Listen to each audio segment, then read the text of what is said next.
Welcome to Cord Cutting today for July 10th, 2019. This is the show where I give you my thoughts on some of the biggest stories happening in the world of cord cutting right now. And if you want to learn more about them, you can check out the show notes down below. I'll put a link to each story. You can find them there in order that I talk about them. If you're new here, hey, hit that subscribe button, hit that thumbs up. It really does help us because it lets YouTube know you enjoy what we're doing here, and hopefully we can help you break free from the high cost of cable TV and still watch the shows you enjoy. Well, let's get into it because there was a lot of news over the last week. HBO Max was announced, a name we reported it as a rumor for it last week. We learned more about the future of HBO Now and a whole lot more. So let's dive into it. A few big stories to cover first on this.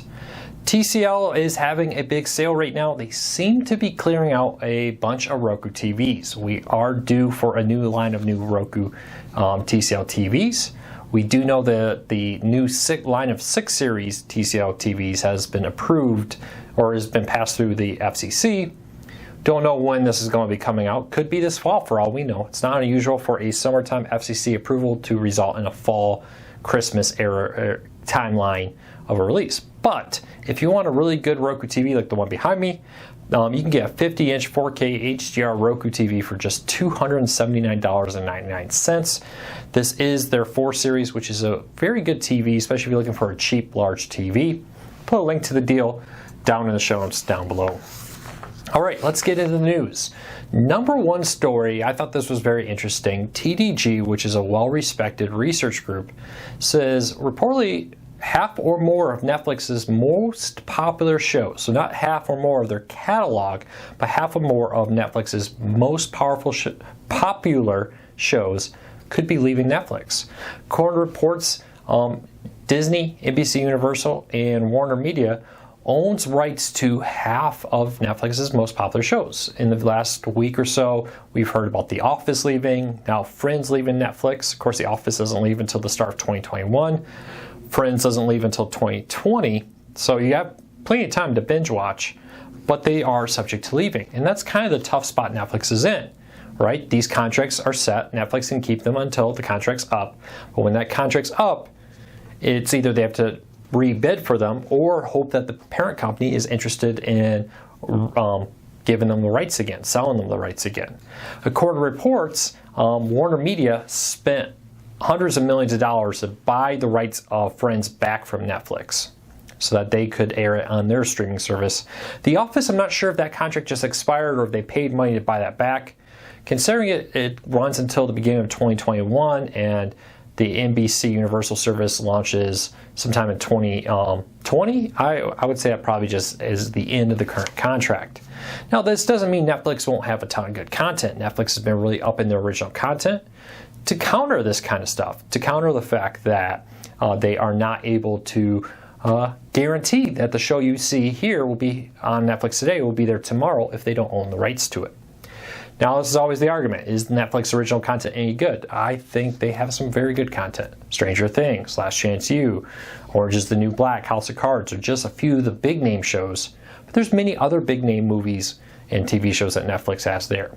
Plus, just because these are leaving doesn't mean all the third-party content is leaving Netflix. So kind of one of those pump the brakes kind of moments on this.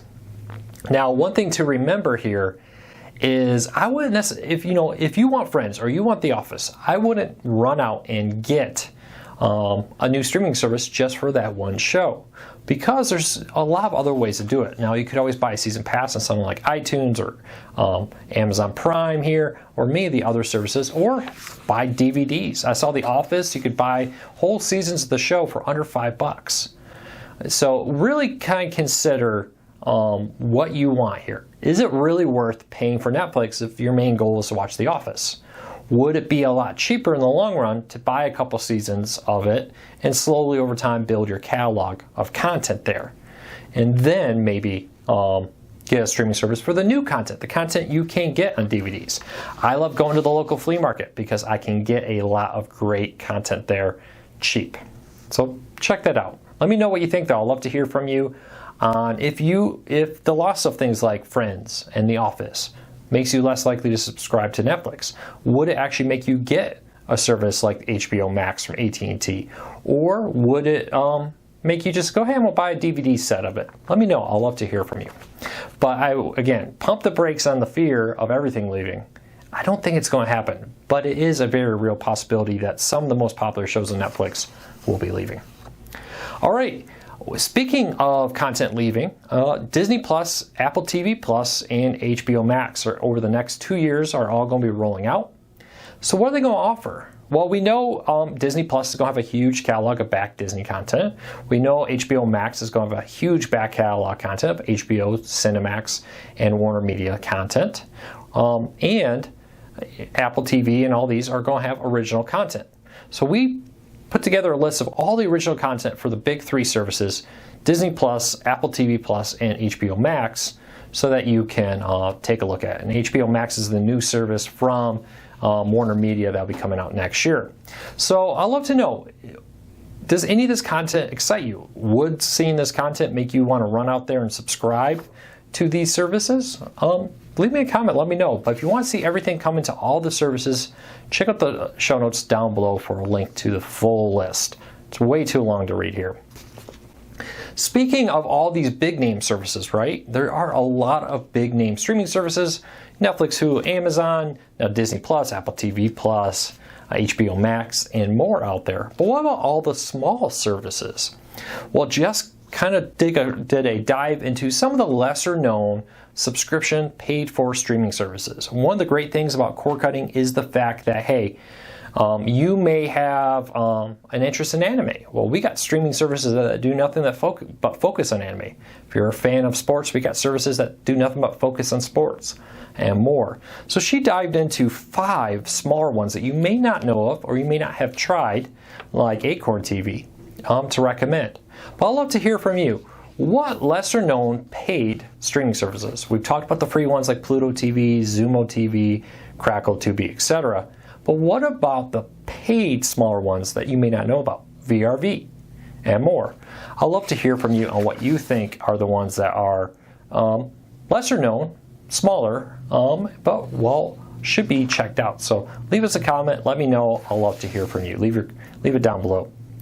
Speaking of lesser known, smaller services, Amazon's IMDb TV service is their free ad-supported streaming service. Now, this used to be called IMDb Free Dive when it first launched earlier this year. It's a collection of third-party content from places like Sony, MGM, Warner Brothers, and more on movies and TV shows. Well, now Amazon is launching their first scripted original programming for IMDb TV to be a free ad-supported show. It's a cartoon show that's coming out there, and it will be the first time Amazon has created a scripted free program for IMDb TV. Now, they have had other reality type shows, unscripted shows is probably the way to call them in the past, but this is the first time they've done it. And it's called short forms. I'm not even sure these show episodes, it's a 10 episode run, will be a full 30 minutes. Short run, could that be 10 minutes? Could that be 15, 20? I don't know what that means. But it's very interesting to see Amazon diving into IMDb TV with original content, rather than taking that content and putting it on Amazon Prime for Amazon Prime subscribers. So let me know, have you used IMDb TV? Do you like it? It is available on multiple different services. In the show notes down below, I'll put a video where I've talked about how to access it on like Roku, Apple TV, and other places. All right, the big news of the day, HBO Max streaming service. Now, this is the new Warner streaming service we've heard about for a while. AT&T owns Warner Media, which is the huge conglomerate of all the Time Warner Media content, the CNN, HBO, Cinemax, etc. One big umbrella company there. Now, we'd heard that they were releasing a Netflix, Hulu-ish, sounds a little bit more like Hulu than Netflix right now, subscription streaming service to take on Netflix, Hulu, and Amazon. Yesterday, we confirmed the name will be called HBO Max, which is something we heard rumored last week. If you've been watching our videos, we reported on the news site, we reported that it would come out and be called HBO Max. Now AT&T's confirmed that, and they've confirmed that it's been delayed until 2020. Initially, when they were talking about this, a late 2019 launch was the goal. Now the service has been delayed. We still don't know a lot about it. It's been rumored to cost $16 or $17 a month with all the HBO, Cinemax, etc. content in it. for now, we can confirm that a smattering of content from all the Warner Media content companies will be there. Exactly what the catalog will be, how in-depth it will be, we do not know at this time. We don't know the price either. AT&T did say spring of 2020, so we do have a rough idea when it's launching, which gives them a lot of time to come up with additional details. It will include some shows like Friends and others, and if you want to see their little video that kind of hinted at a bunch of the different content that'll be available, look at the link down below there. But I find it very interesting to know what they're going to do, because now they have HBO Go, HBO Now, and HBO Max. Now, the question was, what about HBO Now, right? If HBO is going to have HBO Max, which will reportedly have HBO content in it, are they going to do away with HBO Now? That was a very real fear, and AT&T came out and said no, HBO Now is going to stay put, and it's going to be, we're going to differentiate it from HBO Max. So what does that mean?